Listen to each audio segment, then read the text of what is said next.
questions in a little bit. So have a think what you'd like to ask, find out a little bit more about what it's like to run a ship like this, places around the world that our captain may have visited, torrential storms. We'll find out what you want to find out about. But I want to find out a bit more about you before we go to any other questions, because we've found out a fair bit about the ship now. You said when we did our captain's welcome, you said you come from the Lake District. Is that what brought you to water? Because I mean, that is beautiful water there. Yeah, thanks Daniel. Well, it's always nice to speak about how I got into the industry. And yeah, I actually born and raised and still in the Lake District today, and a beautiful area. Unfortunately, the lakes are all landlocked, so we don't get such big vessels on them. But no, it was actually my father that probably put the seed into my mind to come to sea. He was actually a seafarer. He was actually an engineer, worked in the technical department for a British company called Ocean Fleets, but he left the sea when I was actually born, basically. Decided that didn't want to be away from the family anymore, so went shoreside.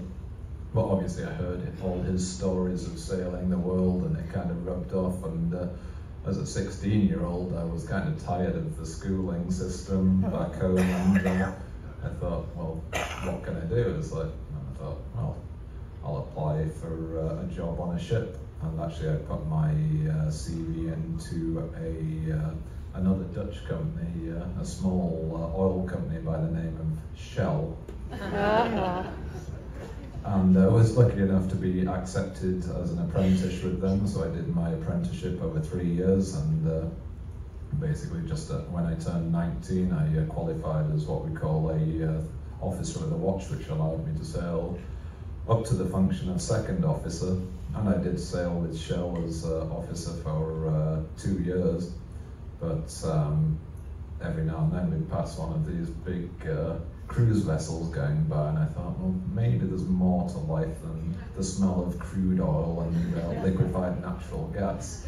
So after 2 years I decided to give it a go, and I applied to Holland America Line, strangely enough another Dutch company, and they did accept me, but initially I went to work on a company called Windstar Cruises, which at the time were owned by Holland America Line. They had quite large sail vessels. In fact, at the time it was the largest sail vessel in the world, the Windsurf.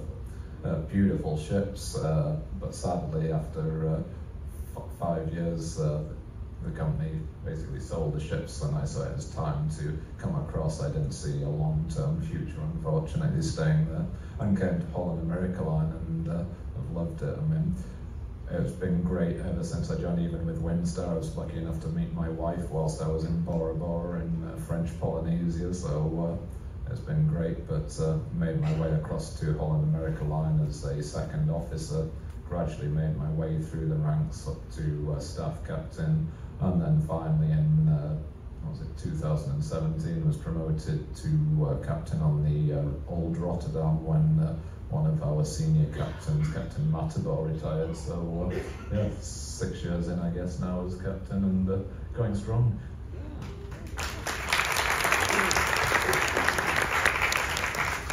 So with all the roles that you took to get to captain, if you had to return to one role and say that's the role that, if I couldn't have any other role, this is the best role on the route to captain, what would it be?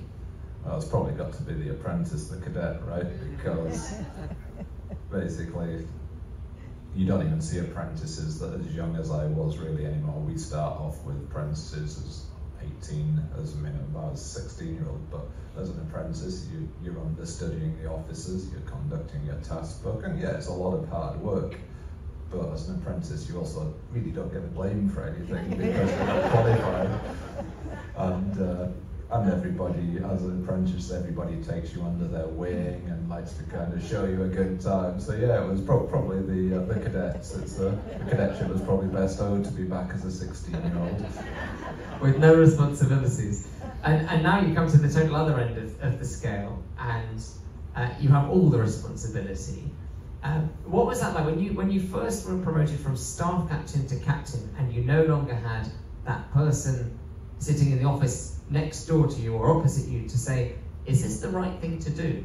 And now you're the person being asked. Yeah, actually, and that's, you actually hit the nail on the head, Daniel. Going from staff captain to captain isn't it's not a massive step, especially as staff captain. You think, okay, I can become a captain, no problem. And as a staff captain, you're manoeuvring the ship all the time. I have actually all my officers doing manoeuvres.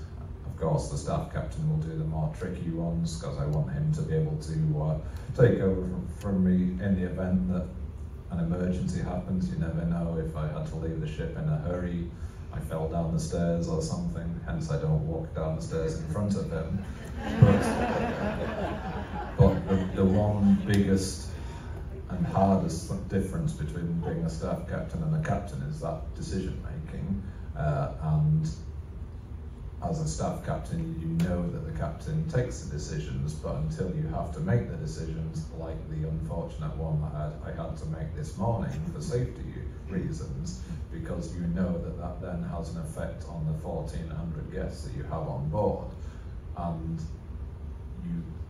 you kind of realise, but until you have to make that decision, and you then the understanding comes. It's a lot more stressful than you first realise. Let's say it's not all glamour. So let's talk about, and then we're going to come to your questions. Let's talk about this morning, and tell us, not just tell us the situation as it was, but tell us the decision making and who you end up talking to, and how quickly decisions have to be made, and then other plans. How much is going on? Yeah, it's a great question again. So, I mean, let's even take it back slightly further. Let's go to yesterday in Loreto. We arrived in Loreto yesterday. It was a lovely, calm morning. There was very little wind and really nice conditions. Of course, as you know, throughout the day, the wind conditions built up. And by that stage, we had 1,000 people off the ship. Then the tough thing comes, how can we get everybody back safely? Can we still allow the tendering to happen? So even yesterday was a tough one. We were running our thrusters all day to make a lee, but we can only go so far. As I said, the power of the ship is only good for up to about that 28 knot limit. So, and if I put the wind too far onto the side of the ship, then I risk dragging the anchor, and basically then we end up as the newest hotel in Loreto.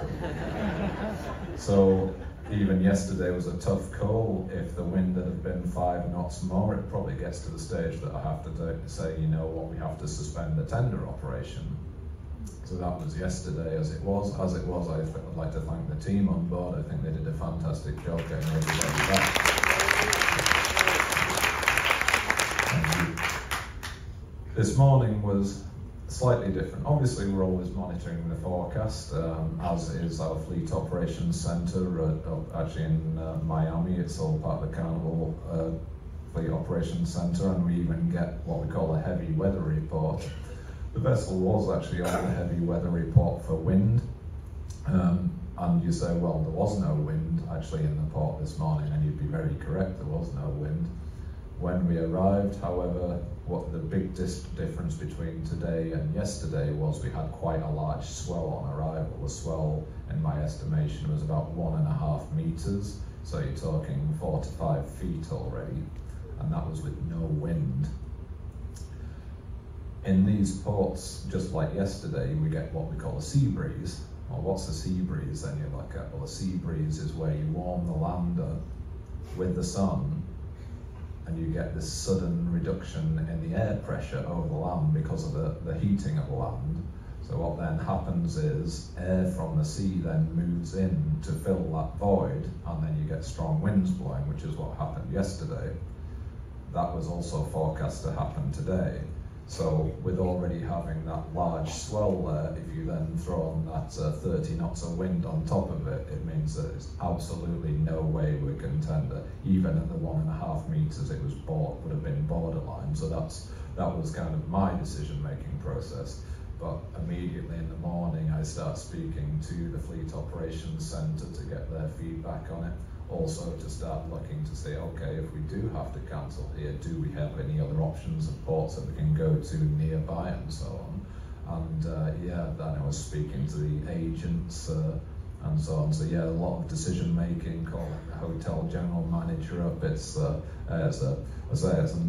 a nice decision to make, and it's never easy to disappoint people. But I'm always going to make the decision based on the safety, because ultimately it's not worth somebody getting seriously injured over or seriously damaging the ship's tenders, which are also lifeboats. So if we have an emergency in the meantime, we have to be able to use them, of course. So yeah, it's a tough one, but there's a lot involved with that decision-making process.